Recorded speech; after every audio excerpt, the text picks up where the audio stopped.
బెనికిన తర్వాత కొంచెం నొప్పి ఉండే, ఫ్రాక్చర్ అయింది. సో ఆ డే ఇంటికి వెళ్ళి పంపించేశారు. సెకండ్ డే వచ్చాను నేను మళ్ళీ, ఒక 1 day రెస్ట్ తీసుకొని సెకండ్ డే వచ్చా. సెకండ్ డే వచ్చినప్పుడు అంటే నేను యాక్టర్స్ అంతమందిని ఎవరిని చూడలేదు మ్యామ్, అంటే ఫస్ట్ మూవీ కాబట్టి ప్రభాస్ సార్తో అలా చేశాను. అక్కడ ఏమైందంటే అంతమంది ఉన్నారు, కార్ దిగారు సార్. అప్పుడు నేను అక్కడ ఉన్నాను, సార్ గుడ్ మార్నింగ్ అన్నాను. సరే అని వెళ్ళిపోయారు. వెళ్ళిపోయిన తర్వాత ఒక హాఫ్ అన్ అవర్ 1 hour తర్వాత మైక్లో అనౌన్స్మెంట్ చేస్తున్నారు, సాయి కుమార్ రెడ్డి ఎక్కడున్నారు, సాయి కుమార్ రెడ్డి.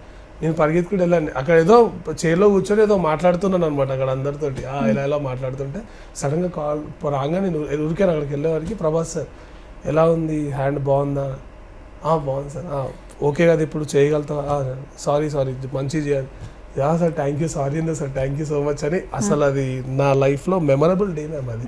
ఎందుకంటే అంత పెద్ద యాక్టర్ అట్లా మాతో మాట్లాడడం కానీ గుర్తుపెట్టుకుని సాయి కుమార్ రెడ్డి అని పిలవడం అనేది it's not a joke. And sir memory power ఉంటుంది. అది అయిన తర్వాత మళ్ళీ 1 year తర్వాత షూట్ ఉండే మాది. హాయ్ సాయి బాగున్నాను అడిగారు, అంత గుర్తుంది. అసలు నాకు అసలు మామూలుగా లేకుండే, అరే ఇంత పెద్ద యాక్టర్ గుర్తుపెట్టుకున్నారు ఏంటి అని.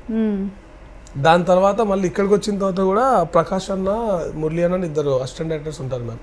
సో వాళ్ళు ఆల్వేస్ సపోర్ట్ చేస్తుంటారు నన్ను వెనకాల నుంచి. అరే కొత్తోడు, వీడు చేస్తున్నాడు, బాగానే చేస్తున్నాడు, మంచిగా ఉన్నాడు, చేస్తే బాగుంటుందని ప్రతి దాంట్లో పుష్ చేస్తారు. వేరే దాంట్లో కూడా నాకు ఆడిషన్స్ ఉన్నా సరే వాళ్ళే అక్కడ నుంచి కాల్స్ వచ్చేటప్పుడు మళ్ళీ చేస్తారు. వాళ్ళకి ఇస్తారనమాట, చేయండి కాల్ చేయండి, పర్సన్ బాగా చేస్తాడని ఫోర్స్ చేస్తుంటారు. అయితే చేసేటప్పుడు అలా అవుతుంది. మళ్ళీ తర్వాత ప్రశాంత్ సార్ ఉన్నారనమాట ముందు. ఆ టైంలో కూడా సేమ్ అలాగే గుంజారు. మళ్ళీ ఏమైందంటే వేరే సీన్ నడుస్తుంది. ఆ వేరే సీన్ నడిచేటప్పుడు ఆల్రెడీ అసిస్టెంట్ డైరెక్టర్ అని చెప్పాడు, అరే నువ్వు అక్కడ బాగా వచ్చింది చాలు, సో మళ్ళీ ఇక్కడ వేరే సీన్స్ ఉంటాయి, సో వేరే వాళ్ళకి ఛాన్స్ ఇద్దాం అని చెప్పారు.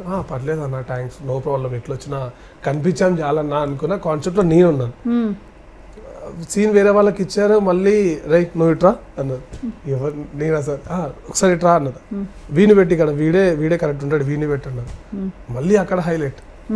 అసలు నిజంగా అది ఏదో నాకు అదృష్టం అంటారు కదా, అది చాలా ఉండే. సలార్ మూవీలో అదృష్టం అనేది చాలా ఉండే.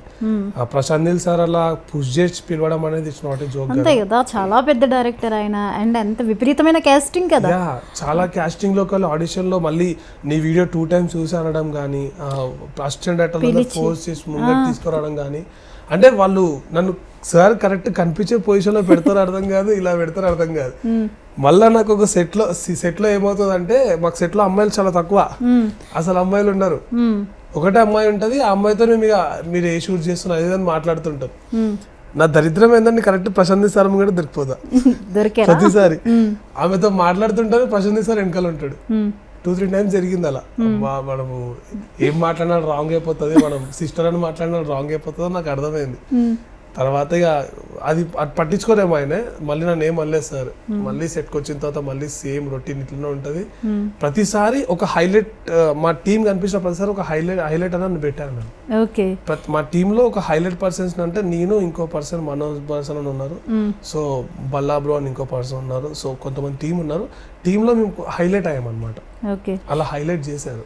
మీకు అవకాశం వచ్చినప్పుడు మీకు ఇంత ఛాన్స్ వస్తుంది, ఇన్ని డైలాగులు కానీ ఒక డైరెక్టర్ గారు మనల్ని పిలిచి చేయించుకుంటారని కానీ ఊహించారు? వెనకాల ఎక్కడో బ్యాక్గ్రౌండ్ లో పడేస్తారు అనుకున్నాను నేను యాక్చువల్లీ. అంటే అప్పటికే చాలా మంది చెప్తున్నారు, అరే ఇండస్ట్రీ అంటే ఎట్లుంటుంది అంటే పిలుస్తారు, వెళ్ళిన తర్వాత వెనకాల ఎక్కడో పడేస్తారు, మూలకు ఉంటుంది అని చెప్తే సరే అని కనిపిస్తాం చాలు అన్న కాన్సెప్ట్తో నేను వెళ్ళిన తర్వాత చూసేవారికి నాకు అంత మంచి ఆపర్చునిటీ రావడం it's not a joke ma'am. అంటే నేను అది చాలా హ్యాపీగా ఫీల్ అయ్యే మూమెంట్ మ్యామ్. చాలా ఉన్నాయి అలాంటి.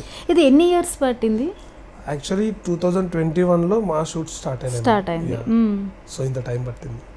ఓకే, అంత పెద్ద కాస్టింగ్తో చేస్తారు కదా, వాళ్ళందరినీ మేనేజ్ చేయడంలో ప్రశాంత్ నీల్ గారు తీసుకునేటటువంటి ఆ టేకింగ్ ఎలా ఉంటుంది అసలు? అంటే మీరు ఎదురుగుండా చూసారు కాబట్టి ఎంత క్రూ ఉంటుంది కదా, అసలు ఎలా ఉంటుంది? సార్కి ఒక చిన్నది ఉంటుంది మ్యామ్. ఏంటంటే మార్నింగ్ 7కి హైదరాబాద్లో షూట్ ఉంటే మాత్రం మార్నింగ్ 7కి టేక్ ఓకే అయిపోవాలి.